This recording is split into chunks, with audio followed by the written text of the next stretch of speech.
Hello everyone, welcome to study with Shri. हम लोग test series चला रहे हैं यूपी पीसीएस 2021 का। देखिए टेस्ट नंबर ये 99 है। 98 टेस्ट ऑलरेडी कंप्लीट हो चुका है।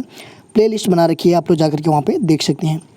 देखिए अगर आप यूपी जेएससी की तैयारी कर रहे हैं, आरओ एआरओ की कर रहे हैं, यूपी एसआई की कर रहे हैं, लेखपाल की कर रहे हैं, एनटीपीसी आरआरबी ग्रुप डी की कर रहे हैं या फिर एसएससी की कर रहे हैं, तो आप लोगों के लिए टेस्ट काफ़ी फ़ायदेमंद है। तो स्टार्ट करते हैं। फर्स्ट क्वेश्चन है, सूची फर्स्ट को सूची सेकंड से सुमेलित कीजिए तथा सूचियों के नीचे दिए गए कोड का उपयोग करके सही उत्तर कर चयन कीजिए। देखिए सूची 1 है और सूची 2 है। तो इसमें बाबा फरीद ये जो है कि किससे संबंधित हैं, तो ये संबंधित है आपके चिश्तिया शाखा से। ये है आपके शौख हमीदुद्दीन नागौरी। ये जो है कि आपके किससे संबंधित है, तो ये संबंधित है सुहरावर्दी शाखा से। मियाँ मीर की बात करें तो ये संबंधित है आपके कादिरिया शाखा से। और शाह वलीउल्लाह की बात करें तो ये संबंधित है आपका नक्शबंदिया शाखा से। तो ये हो जाएगा आपका 2 3 1 4। 2 3 1 4 ये कौन सा ऑप्शन है, ये थर्ड ऑप्शन आपका सही हो जाएगा। नेक्स्ट क्वेश्चन देखते हैं। सूची फर्स्ट को सूची सेकंड से सुमेलित कीजिए तथा सूचियों के नीचे दिए गए कोड का उपयोग करके सही उत्तर कर चयन कीजिए। देखिए सूची फर्स्ट में अभिलेख का नाम दिया गया है और सूची सेकंड में उस शासक का नाम दिया गया है कि किसके शासनकाल में ये जो है कि ये अभिलेख बना। तो अगर हम बात करें हाथी गुम्फा अभिलेख की, तो ये जो है कि आपका ये कहाँ पे पहले, तो ये है आपका उड़ीसा भुवनेश्वर में। और इसे कलिंग जो राज थे, ये क्या बोलते हैं, खारवेल, इन्होंने मतलब इसको बनवाया था, इनके शासनकाल में ये बना था। जूनागढ़ अभिलेख की बात करें, देखिए जूनागढ़ जो है कि आपका गुजरात में है और ये जो है कि रुद्रदामन के शासनकाल में जो है कि ये बना था। नासिक अभिलेख की बात करते हैं तो ये बना था आपका गौतमी बल्लभ श्री ने बनवाया था। और प्रयाग स्तंभ लेख की बात करें तो ये जो है कि आपका सम्राट समुद्रगुप्त के शासनकाल में जो है कि उनके दरबारी कवि थे हरिसेन द्वारा ये रचित किया था। तो ये हो जाएगा आपका 1 3 4 2। 1 3 4 2 कौन सा है, ये सेकेंड ऑप्शन आपका सही हो जाएगा। नेक्स्ट क्वेश्चन देखते हैं। सूची फर्स्ट को सूची सेकंड से सुमेलित कीजिए तथा सूचियों के नीचे दिए गए कोड का उपयोग करके सही उत्तर कर चयन कीजिए। देखिए सूची फर्स्ट में दर्शन का नाम दिया गया है और सूची सेकंड में जो है कि रचयिता, प्रवर्तक या फिर प्रतिपादक बोल सकते हैं, इनका नाम दिया गया है। तो ये सुमेलित करना है। तो देखिए सबसे पहले तो ये चीज़ें दिया गया है आपके जो बौद्धिक दर्शनों के जो ना 6 दर्शन मतलब काफ़ी प्रसिद्ध हैं, उसमें से इसमें 4 का नाम दिया गया है। तो देखिए अगर पूर्व मीमांसा की बात करें तो इस दर्शन के रचयिता या प्रवर्तक या प्रतिपादक कौन थे, तो ये थे इनके जैमिनी। ये सेकंड ऑप्शन आपका सही हो जाएगा। शाक्य दर्शन की बात करें तो इसके थे रचयिता कौन, तो ये कपिल मुनि थे, ठीक है। योग्य दर्शन की बात करें तो इसके थे कौन, पतंजलि, ठीक है। और न्याय दर्शन की बात करें तो इसके थे आपके गौतम। ये देखिए और 2 बच गया, कौन कौन, तो वैशेषिक दर्शन इसके कणाद थे और उत्तर मीमांसा इसके जो है कि बादरायण या वेद व्यास थे, ठीक है। तो इसका मिला लेते हैं, ये हो जाएगा A2 B1 मतलब 2 1 3 4।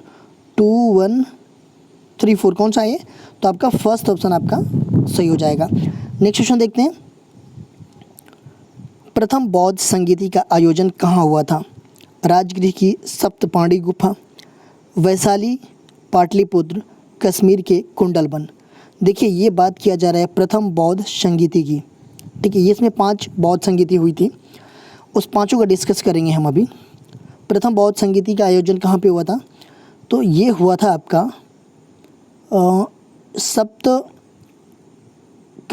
सप्तपाणी गुफा ये राजगृह में। ये फर्स्ट ऑप्शन आपका सही है। देखिए ये प्रथम बौद्ध संगीति का आयोजन जो है कि किसके शासनकाल में हुआ था, अजातशत्रु के शासनकाल में हुआ था, सप्तपाणी गुफा राजगृह में, ठीक है। इसके अध्यक्ष कौन थे, तो महाकश्यप थे, ठीक है, इसके अध्यक्ष। अगर हम बात करें द्वितीय बौद्ध संगीति की तो उसका जो है कि आयोजन कहाँ पे हुआ था, वैशाली में, किसके शासनकाल में, तो कालाशोक के शासनकाल में। सब कबीर जो है कि इसके अध्यक्ष थे। तृतीय की बात करें तो वो हुआ था आपका पाटलिपुत्र पटना में अशोक के शासनकाल में, और इसके जो है कि अध्यक्ष कौन थे, तो इसके अध्यक्ष थे मोगली पुत्र तिस्य थे। ठीक है। देखिए चतुर्थ बौद्ध संगीति के बारे में बात करें तो ये हुआ था कश्मीर कुंडलबन में, और इसके किसके शासनकाल में, तो कनिष्क के शासनकाल में, और इसके अध्यक्ष जो थे वो वसुमित्र थे। पाँचवीं की हम बात करें तो पाँचवीं हुआ था आपका कन्नौज उत्तर प्रदेश में, ये हर्षवर्धन के शासनकाल में हुआ था, और इसके अध्यक्ष जो थे कि हेनसांग थे। ठीक है, तो पाँचों का आप लोग थोड़ा सा देख लीजिएगा। नेक्स्ट क्वेश्चन देखते हैं। सूची फर्स्ट को सूची सेकंड से सुमेलित कीजिए तथा सूचियों के नीचे दिए गए कोड का उपयोग करके सही उत्तर कर चयन कीजिए। देखिए सूची फर्स्ट में महाजनपद का नाम दिया गया है, और सूची सेकंड में आपका राजधानी का नाम दिया गया है। ठीक है, तो इसको सुमेलित करना है। देखिए इतिहास में देखेंगे तो आपको 16 जनपदों का उल्लेख मिलता है। ठीक है, 16 जनपदों में से 4 जनपद यहाँ पे हैं जिनका हमें मिलाना है। अंग की बात करेंगे तो ये जो है कि आपका ये भागलपुर और मुंगेर जिला का क्षेत्र, मतलब बिहार वाला क्षेत्र आता था इसमें, और इसकी राजधानी जो है कि चंपा थी। ठीक है। मगध की बात करें तो मगध में आपका पटना, गया ये सब जिले आते थे, और इसका जो है कि राजधानी थी गिरिब्रज। ठीक है। वजीज की बात करेंगे तो बिहार तथा नेपाल के लगभग 8 राज्य इसमें आते थे, और इसकी जो है कि राजधानी कहाँ पे थी, तो विदेह एवं मिथिला थी। ठीक है। मल्ल की बात करें तो ये जो है कि आपका पड़ता था देवरिया, बस्ती, गोरखपुर, कुशीनगर, ये यूपी के कुछ ज़िले आते थे इसमें, और इसका जो है कि राजधानी कहाँ थी, कुशीनारा या पावा थी। तो ये हो जाएगा आपका 1 2 4 3, 1 2 4 3 कौन सा है, तो ये सेकेंड ऑप्शन आपका सही हो जाएगा। नेक्स्ट क्वेश्चन देखते हैं। गंगई कोंड चोलपुरम मंदिर का निर्माण किसने करवाया था? राजराज चोल ने, राजेंद्र चोल ने, नरसिंह देव ने, अनंत वर्मा ने। देखिए ये मंदिर का नाम है क्या, गंगई कोंड चोलपुरम मंदिर। इसका निर्माण किसने करवाया था, तो इसका निर्माण जो है कि करवाए थे राजेंद्र चोल ने। ये सेकेंड ऑप्शन आपका सही हो जाएगा। देखिए इन्होंने इसको स्थापित करवाया था, जो कि ये पाल वंश का विजय का प्रतीक था। ये देखिए 250 साल पहले ये चोल वंश की राजधानी के रूप में भी जाना जाता था। ये जो है कि दक्षिण भारत का सबसे बड़ा और प्राचीन शिवलिंग वाला मंदिर है। यहाँ पे लगभग जो है कि यहाँ पे शिवलिंग 4 मीटर ऊंचा शिवलिंग है यहाँ पे। नेक्स्ट क्वेश्चन देखते हैं। मिताक्षरा के रचनाकार कौन है? जयदेव, माधव, विज्ञानेश्वर, विद्यारण्य। तो मिताक्षरा के रचनाकार कौन है? तो ये हैं आपके विज्ञानेश्वर। ये थर्ड ऑप्शन आपका सही है। नेक्स्ट क्वेश्चन देखते हैं। सूची फर्स्ट को सूची सेकंड से सुमेलित कीजिए तथा सूचियों के नीचे दिए गए कोड का उपयोग करके सही उत्तर कर चयन कीजिए।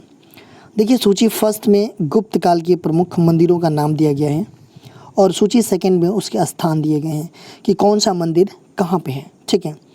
देखिए शिव मंदिर की बात करें हम तो ये आपका भुमरा नागोद मध्य प्रदेश में है, और ये आपका 1 का 3। ठीक है। विष्णु मंदिर की बात करें तो ये आपका है तिगवा जबलपुर मध्य प्रदेश में, ये B का 2 हो जाएगा। दशावतार मंदिर की हम बात करें तो ये देवगढ़ में है, झांसी उत्तर प्रदेश में, ये 4th हो जाएगा। और लक्ष्मण मंदिर की बात करें तो ये मध्य प्रदेश में है, शिवपुर में, ये हो जाएगा ये। तो इसका हो जाएगा क्या 3 2 4 1, 3 2 4 1, 3 2 4 1 कौन सा है, तो ये थर्ड ऑप्शन आपका सही हो जाएगा। नेक्स्ट क्वेश्चन देखते हैं। सूची फर्स्ट को सूची सेकंड से सुमेलित कीजिए तथा सूचियों के नीचे दिए गए कोड का उपयोग करके सही उत्तर कर चयन कीजिए। देखिए इसमें सूची फर्स्ट में कुछ नाम दिए गए हैं, और सूची सेकंड में उस विभाग का नाम दिया गया है कि उस टाइम पे किस विभाग को किस नाम से जाना जाता था। ठीक है। तो इसमें जो है कि आपका ये है दीवान ए बिजारत। इसको जो है कि किस नाम से जाना जाता था, तो ये वजीर बी का विभाग था, इसको दीवान ए बिजारत के नाम से जाना जाता था। ठीक है। अगर हम बात करें इसकी दीवान ए अर्ज, तो ये एक सैन्य विभाग को दीवान ए अर्ज के नाम से जाना जाता था। और विदेश विभाग को दीवान ए रिसालत के नाम से जाना जाता था। पत्राचार विभाग को दीवान ए इंसा के नाम से जाना जाता था। तो बिल्कुल सीधा सीधा सुमेलित है। तो 1 2 3 4 हो जाएगा ये ए ऑप्शन। नेक्स्ट क्वेश्चन देखते हैं। सूची फर्स्ट को सूची सेकंड से सुमेलित कीजिए तथा सूचियों के नीचे दिए गए कूट का उपयोग करके सही उत्तर कर चयन कीजिए। देखिए सूची फर्स्ट में कुछ राजवंश के नाम दिए गए हैं और इसके संस्थापक कौन कौन हैं इसके बारे में इसमें बताया गया है। तो इसको जो है कि सुमेलित करना है कि किस वंश का संस्थापक कौन था। तो देखिए संगम वंश के संस्थापक की बात करें तो संगम वंश के संस्थापक कौन थे, तो ये थे हरिहर प्रथम एवं बुक्का। शालू वंश इसके संस्थापक कौन थे, तो नरसिंह शालू थे। तुलु वंश इसके संस्थापक थे आपके वीर नरसिंह। और अराविडू वंश इसके संस्थापक थे तिरुमल। तो ये हो जाएगा 4 3 2 1 4 3 2 1, ये फोर्थ ऑप्शन आपका सही हो जाएगा। नेक्स्ट क्वेश्चन देखते हैं।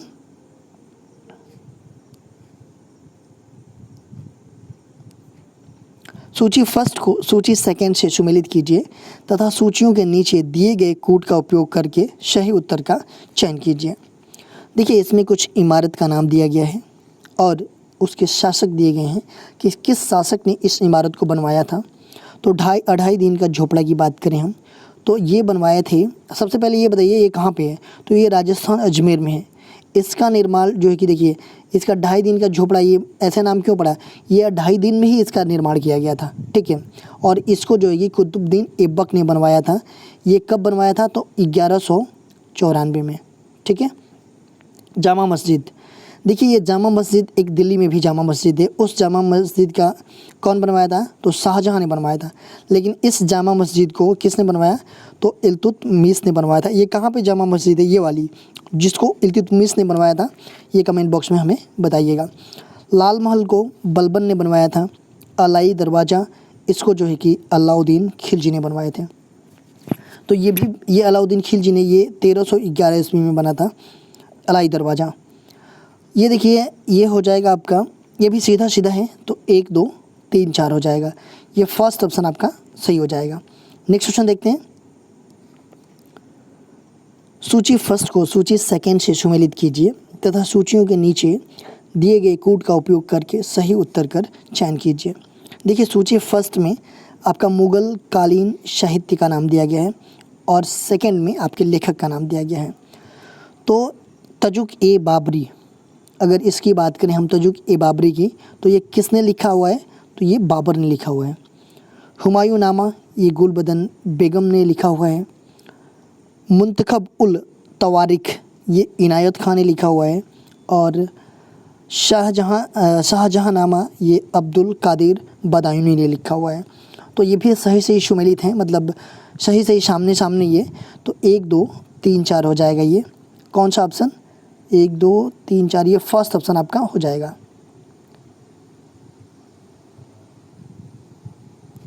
नेक्स्ट क्वेश्चन देखते हैं। सूची फर्स्ट को सूची सेकंड से सुमेलित कीजिए तथा सूचियों के नीचे दिए गए कूट का उपयोग करके सही उत्तर कर चयन कीजिए। देखिए कुछ विद्रोह का नाम दिया गया है और इसके नेता कौन थे ये दिया गया है। पागलपंथी विद्रोह ये जो है कि आपका 1825 ईस्वी में उत्तरी बंगाल में हुआ था और इसके नेता टीपू थे। कूका विद्रोह ये पंजाब में हुआ था, कूका विद्रोह। और इसके देखिए इसमें 2 चीज़ें हैं। कूका विद्रोह में ना अगर 1940 की बात करें तो उसमें भगत जवाहर मल थे, ठीक है 1940 में। अगर 1971-72 की बात करें तो गुरु राम सिंह थे। तो ये 2 चीज़ें आता है, अगर ईयर दिया रहेगा तो आप लोग अगर 1840 की बात करता है तो इसमें भगत जवाहर मल होंगे और 1871-72 की बात करेगा तो गुरु राम सिंह होंगे। तो इसमें जो है कि यही है भगत जवाहर मल। खासी विद्रोह इसके कौन थे, तो ये सरदार तीरथ सिंह थे। और नागा विद्रोह की बात करें तो इसके थे रानी गैडिन लियू, ये 2। तो ये हो जाएगा A1 B3 A3 4 2 A3, एक मिनट में, मतलब 1 3 4 2 1 3 4 2 हो जाएगा। ये फर्स्ट ऑप्शन आपका सही हो जाएगा। नेक्स्ट क्वेश्चन देखते हैं। सूची फर्स्ट को सूची सेकंड से सुमेलित कीजिए तथा सूचियों के नीचे दिए गए कोड का उपयोग करके सही उत्तर कर चयन कीजिए। देखिए इसमें कुछ समाचार पत्र के नाम दिए गए हैं और इसके संस्थापक संपादक कौन थे उनके बारे में दिया गया है। तो देखिए भारत मित्र ये किसके द्वारा समाचार पत्र मतलब संपादक किया गया, तो ये किया गया आपका बाबू मुकुंद गुप्त। हरिजन की बात करें तो ये काफ़ी फेमस समाचार पत्र है, महात्मा गांधी जी के द्वारा ये किया गया था। कामरेड की बात करें तो ये मोहम्मद अली जिन्ना के द्वारा किया गया था और हिंदू पैट्रियाट की बात करें तो ये हरीशचंद्र मुखर्जी के द्वारा किया गया था। ये मतलब इनके संपादक इस समाचार पत्र के थे। तो ये हो जाएगा आपका 4231।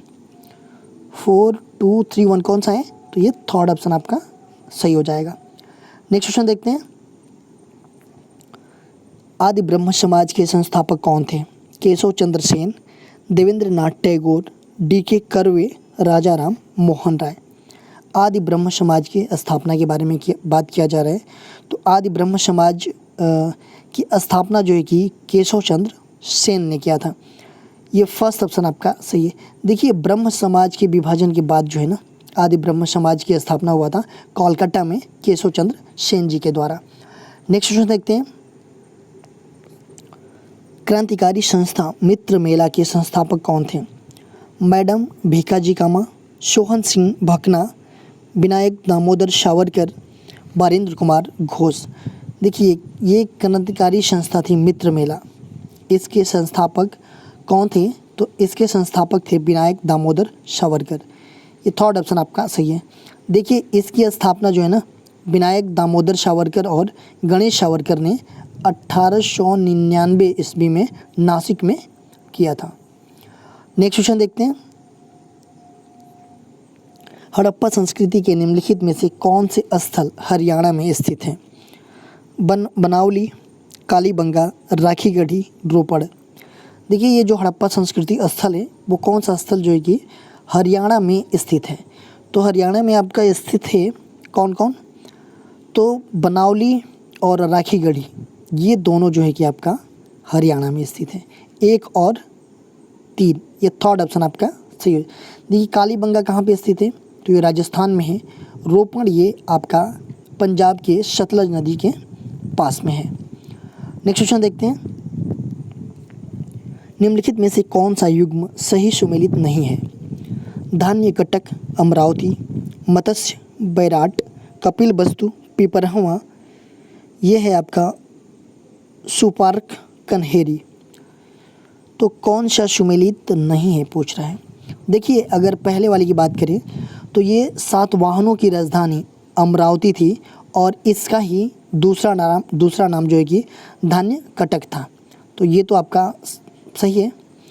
मत्स्य बैराट इसकी बात करें तो मत्स्य 6ठी शताब्दी ईसा पूर्व में एक प्रसिद्ध महाजनपद था जिसकी राजधानी कहाँ थी, विराट बोल लीजिए या बैराट बोल लीजिए, यहाँ थी। तो ये भी आपका सही है।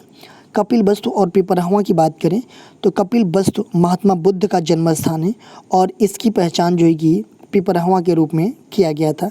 तो ये भी सही है। देखिए बात किया जा रहा है अगर सुरपार्क और कन्हेरी की, तो ये जो है कि दोनों आपका कहाँ पे हैं, तो ये महाराष्ट्र में है, लेकिन इन दोनों में कोई संबंध ही नहीं है। जैसे इन तीनों में कुछ ना कुछ संबंध है तो इन दोनों में कोई संबंध नहीं है, तो ये सुमेलित नहीं है। ये फोर्थ ऑप्शन आपका सुमेलित नहीं है। नेक्स्ट क्वेश्चन देखते हैं। द्वितीय पंचवर्षीय योजना के विषय में निम्नलिखित में से कौन सा असत्य है? देखिए द्वितीय पंचवर्षीय योजना का प्रारंभ सन 1956 ईस्वी में हुआ। इस योजना में बड़े पैमाने पर औद्योगिकरण पर जोर दिया गया। इसका लक्ष्य राष्ट्रीय आय में 35% वृद्धि करना था। उपरोक्त में से कोई नहीं। देखिए द्वितीय पंचवर्षीय योजना की बात की जा रही है। इस योजना का कार्यकाल 1956 से 1961 तक रहा। स्टार्ट हुई थी आपका 1956 में। ये तो आपका सही है। इस योजना में बड़े पैमाने पर औद्योगिकरण पर जोर दिया गया। बिल्कुल सही है कि इसमें औद्योगिकरण पर जोर दिया गया। इसका लक्ष्य राष्ट्रीय आय में 35% वृद्धि करना था। ये बिल्कुल नहीं था, तो ये आपका गलत हो जाएगा। ये तीसरा ऑप्शन ही असत्य है। ठीक है, तीसरा ऑप्शन। नेक्स्ट क्वेश्चन देखते हैं। निम्नलिखित राष्ट्रवादियों में से उनका नाम बताइए जो योजनात्मक आर्थिक विकास के आधार पर राष्ट्र निर्माण के पक्षधर थे। वे एक अभियंता भी थे। VKR Rao, KT Shah, M Visvesvaraya, Meghnad Shah. तो ये राष्ट्रवादियों में से उनका नाम बताना है जो योजनात्मक आर्थिक विकास के आधार पर राष्ट्र निर्माण के पक्षधर थे। वो एक अभियंता भी थे। तो वो कौन है? तो ये हैं आपके M विश्वेश्वरैया। ये थर्ड ऑप्शन आपका सही है। देखिए कल क्वेश्चन पूछा गया था आप लोगों से ये कि वह दिल्ली सुल्तान जिसके यहाँ चीन के मंगोलों सम्राट का एक शिष्टमंडल कुछ बौद्ध मंदिरों को देखने की अनुमति के लिए आया था, वो कौन था? तो वो था आपका मोहम्मद बिन तुगलक। ये फोर्थ ऑप्शन आपका सही है। आज का क्वेश्चन हम लोग देख लेते हैं। बोगजखोई अभिलेख में निम्न में से किस आर्य देवता का नामोल्लेख मिलता है? इंद्र, विष्णु, वरुण, नासत्य। मित्र, विष्णु, वरुण, इंद्र। रुद्र, मित्र, इंद्र, नासत्य। इंद्र, मित्र, नासत्य, वरुण। तो ये बोगजखोई अभिलेख की बात की जा रही है। इसमें से किन आर्य देवताओं का नामोल्लेख मिलता है? तो आप लोग इसका आंसर कमेंट बॉक्स में मुझे बताइएगा। इसका आंसर मैं नेक्स्ट वीडियो में बता दूंगा आप लोगों को। देखिए अगर आप हमें इंस्टाग्राम, फेसबुक पे भी फॉलो करना चाहते हैं तो यहाँ भी कर सकते हैं। इंस्टाग्राम पे हमारी आईडी है स्टडी विद श्री 25। फेसबुक पे एक मेरा पेज है स्टडी विद श्री के नाम से, और फेसबुक पे एक मेरा ग्रुप है UPPCS BEO RO करके। तो वहाँ भी कनेक्ट हो सकते हैं। वहाँ पे भी स्टडी से रिलेटेड चीज़ें पोस्ट की जाती है जिससे आप लोगों को फ़ायदा पहुँच सकता है। दोस्तों अगर वीडियो अच्छी लगी तो आप लोग लाइक कीजिएगा, सब्सक्राइब कीजिएगा, अपने दोस्तों में ज़रूर शेयर कीजिएगा। अगर वीडियो अच्छी ना लगे तो आप लोग डिसलाइक कीजिएगा और कमेंट बॉक्स में मुझे बताइएगा कि डिसलाइक क्यों किया। वीडियो देखने के लिए धन्यवाद।